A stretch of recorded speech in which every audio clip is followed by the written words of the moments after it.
Confidentially, folks, I ain't going south this winter.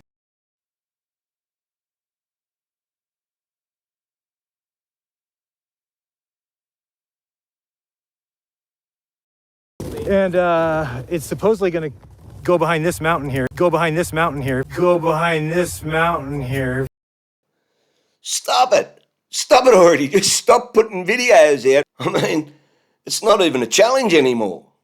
G'day again, guys.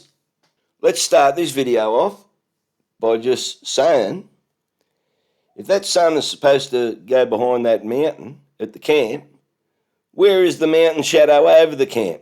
Let's run it.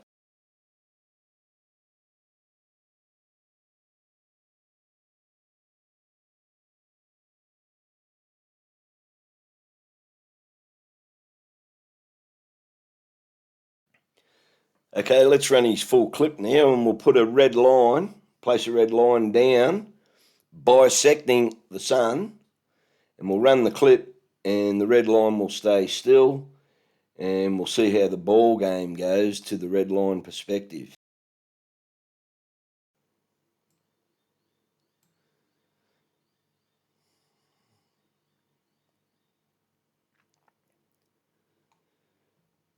Sort of hanging in there, gets a little bit faster. Slowing down back to the red line. Maybe slowing down, getting a bit behind it.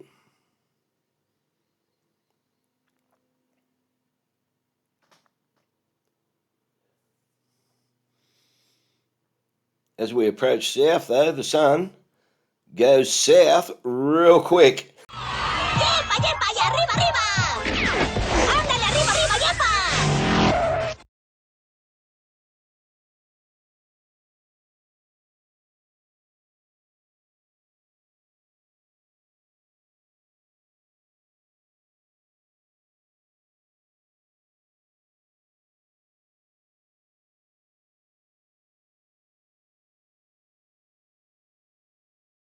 Righto, now I'll just run the clip shortened.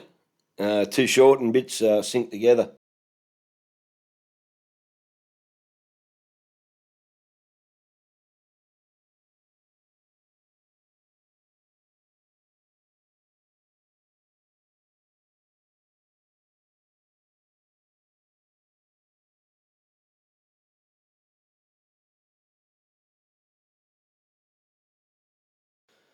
Right guys, another anomaly here is we're going to see a little bit of ground twerking again. It does two passes. You'll see the ground morph on one of them and the other one it doesn't. So I'll run the morphing one a few times on its own, and then the one that doesn't morph on its own, and then I'll do like morph, non-morph, non-morph, morph, non-morph. They can't claim frame stitching on this one because otherwise it would happen round about the same time for both of them, but it only happens on one.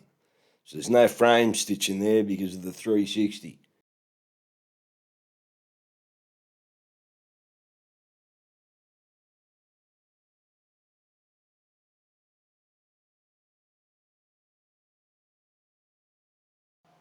Okay, now for the normal clip without the ground twerking.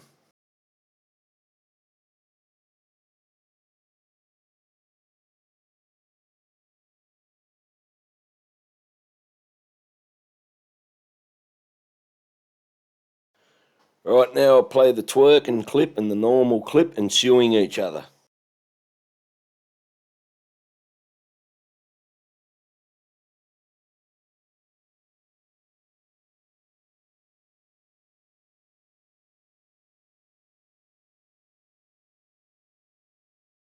For this next bit, I want to do an overlay. Instead of looking left to right to compare things, I want to overlay the two bits of footage. So if I select this top one here, this blocks off that one. So if I go over here to block that, then you see the bottom one, this bottom track you can see now, unblock. Now it's the top one. Now I want to do them full screen and sort of like a side-by-side type thing, but both full screen. So what I'm going to do here, and I'll render this clip and you can watch it rendered in the end, but I just want to explain to you what I'm doing here with this one. Right, so if I offset the top one, I've got that selected. So if I offset that about 50, 50,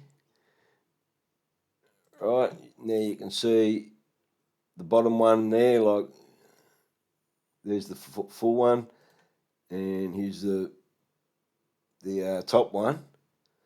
You can see that border there, that's the bottom one here. Just showing. So what we do now is we're going to go to opacity, 50. Right, so now we can sort of see through that. Now we can compare when lens flares happen. See if they're happening at the same time. Like, where'd I go?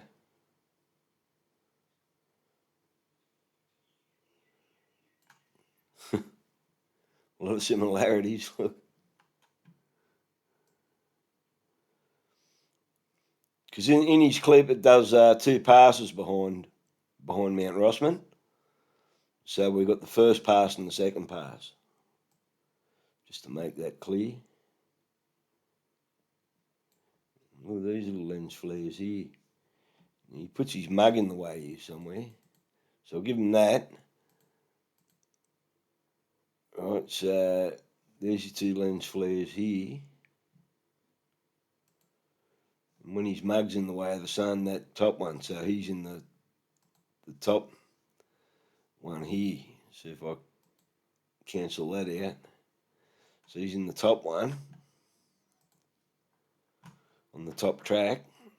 And if I go forward again, then it comes back when his mug's out of the way of the sun. So it seems to work okay in their favour, but hey. Alright, I just wanted to show you how I was doing that. Top track's offset. Actually, what I might do before I get out of here is just move it across a little bit more so the mountains are more vertical apart. Okay, I'm going to get out of here.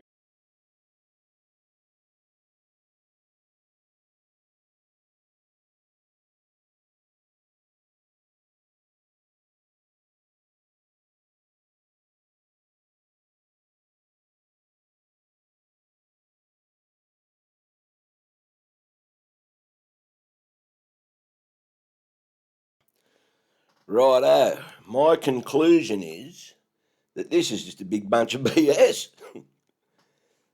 There is an enormity of anomalies, too much for just a camera to be on a tripod with a tracker, following the sun, taking snap-it shots of the sun every so often for a time lapse. It's just not happening in my book. Righto. Thanks for watching, guys. See you in the next one.